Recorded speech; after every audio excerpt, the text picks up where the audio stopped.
Vote buying, also called partisanship, is considered as one of the top problems in the electoral process in the Philippines, as it prevents voters to practice their freedom of suffrage by giving them a minimum of 500 pesos in exchange for voting a particular candidate. On the day of casting votes, voters are told to go to a specified place before casting votes. Their names will be listed down, then instructions will be given. Afterwards, filled ballots will be then shown to watchers, hired by the people of the candidate before leaving the precinct. Vote buying or vote selling. It's an election offense and it's found in the Omnibus Election Code. Election offenses, it's one of the very first or major election offenses in our mga batas natin. Punishable ito sa ating mga umiiral na batas at malinaw sa Omnibus Election Code. Siya ang unang-una na sa Section 261 ng Omnibus Election Code. Kasama ang vote buying and vote selling sa mga mahabang listahan ng mga prohibited acts sa panahon ng eleksyon. So, ang vote buying po ay kinikilala natin bilang prevalent, lalong-lalo na kapag itong mga nakaraang halalan talagang alam naman ng Commission on Elections na talagang problema ito at seryoso itong hinaharap ng Comelec. It comes in the form of, bibigyan ng pera, pwedeng blatant, pwedeng lalagay kayo sa loob ng van para secret, tapos, hindi mo naman, parang pwedeng hindi nila sabihin kung sino talaga yung kunyari, let's say, pwedeng sabihin nila, you vote for, kunyari, vote for candidate A, or sabihin nilang, you don't vote for candidate A. Diba? It can be in that way, diba? So, kunyari, minsan, basta, kunyari, lahat ng partido na to, ito yung bobotohin mo, ganyan. Hindi lang, syempre nga, hindi lang form ng pera. Pwede rin, other gifts, kumbaga, na that would be for the benefit of the person na, yun nga, kung tatanggapin niya, diba? I think, yun nga, parang meron na nga kaming joke na ang standard rate is 1,000. You would really expect that they just gonna give you 1,000, which is a very, very sad reality sa election season natin.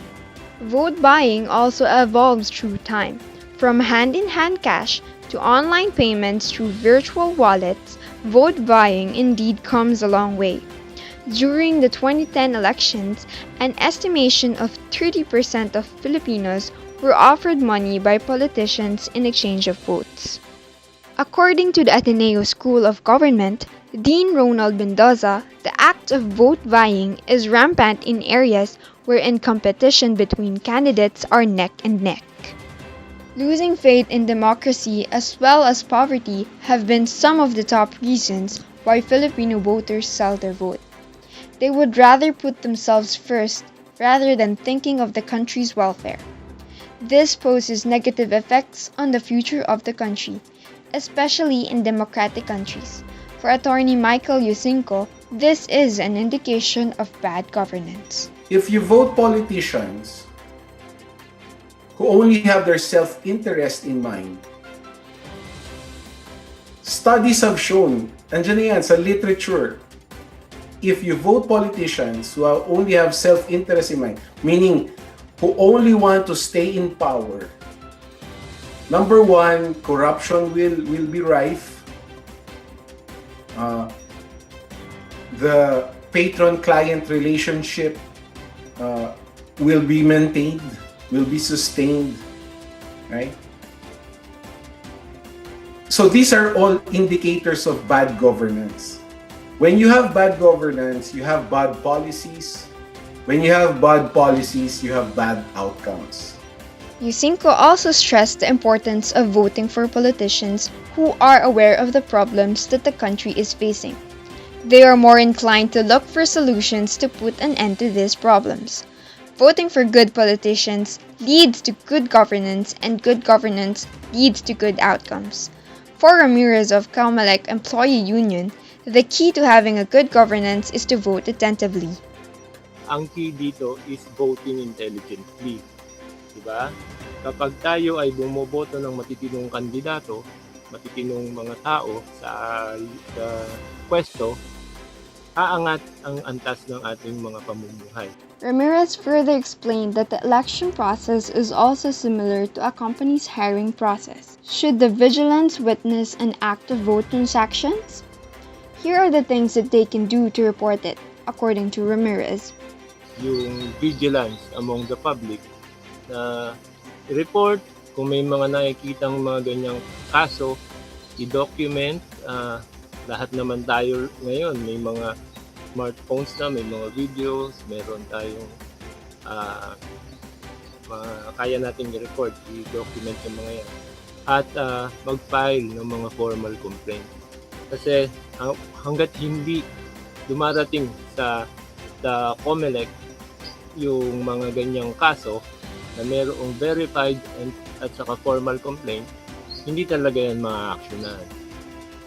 So, ang pinapayo nga namin ay wag lang sa Facebook i-upload, di ba? Wag lang gano'n. At kapag may nakakitang nagbibilihan ng boto, i-document, i-report agad sa nearest police station para ma-actionan.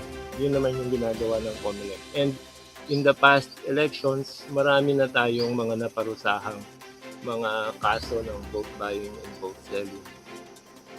Ang COMELEC, for sure, meron na yan mga measures in place to, number one, prevent vote buying and also police vote buying on election day.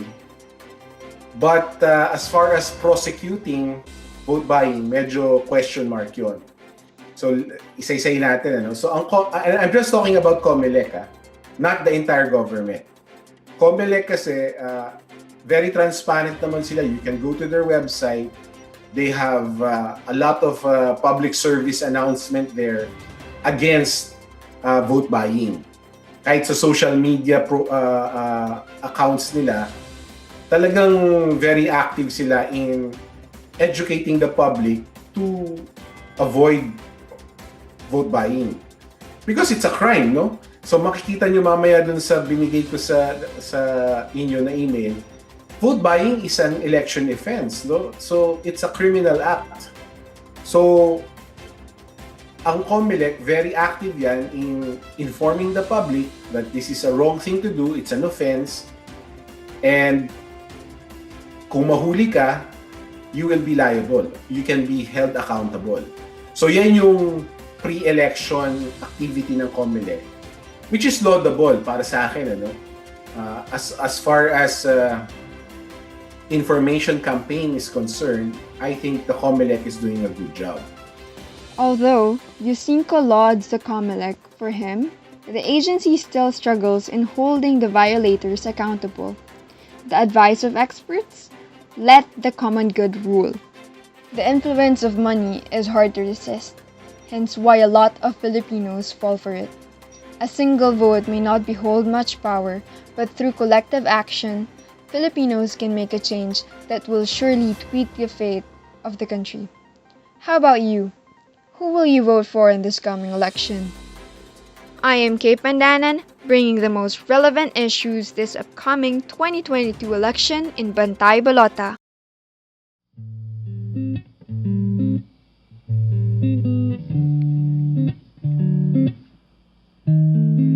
Patuloy ang pagiging kritikal sa politikong